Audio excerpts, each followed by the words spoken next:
devez avoir au moins des basiques de ces cours sur l'histoire du christianisme. So a servant of God today needs to have the basic understanding on the history of Christianity. Et puis l'histoire des différents mouvements qui ont marqué le christianisme de la Pentecôte jusqu'à nos jours. And the history of the different movements or waves that took place all the way from the Pentecost all the way to the church today. Et les différents hommes ou femmes qui, à un moment donné, sont rentrés dans l'histoire et qui ont incarné à une certaine période l'histoire de ce mouvement appelé christianisme. And men and women who throughout history during those different waves have left a certain imprint and have become synonymous with those waves.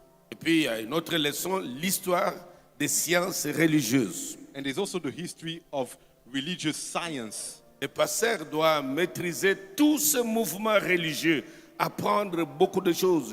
Je vois même sur les réseaux sociaux un imam qui défie pratiquement le pasteur en utilisant des versets de la Bible. Il dit, j'appelle un pasteur venir ici débattre avec moi. Lui, il a une licence, il a un doctorat dans l'Ancien Testament. And today, you can even see it on social media. You see religious leaders, even from the Muslim side, they come and they call pastors in order to have biblical debate, in order to exchange about what the Bible says. Et si tu n'as pas la maîtrise de la lettre, il peut te démystifier sur le plateau avec ton parler en langue parce que tu ne maîtrises rien. And as a pastor, if you're not prepared, that man can really embarrass you while you have the Bible speaking in tongues, but because you don't master the word, you'll be confused and put to shame. Et puis il y a la discipline ou le cours appelé l'éthique et la déontologie pastorale. And there's also the courses that we refer to ethics in the church as a pastor. Beaucoup de pasteurs exercent le ministère sans éthique, sans déontologie. And today many pastors are into the ministry without any ethics. La déontologie et l'éthique nous interdisent à certains égards de citer nommément les noms de gens qui n'ont rien à voir avec l'enseignement. S'il faut citer ces noms, ça peut être en privé, mais ou parler de généralité, pas d'attaque personnelle directe. Ça, c'est ce que l'éthique et la déontologie nous apprennent.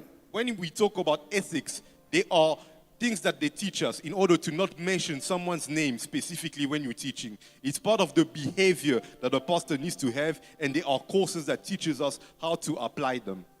Puis nous avons la discipline du cours appelée l'histoire de la Bible et l'histoire de l'Église, qui est différente de l'histoire du christianisme. And there's also the course of the history of the church and the history of the Bible, which is different from what I mentioned before, the history of the church. Et certains serviteurs sont dedans. Ils ont appris beaucoup.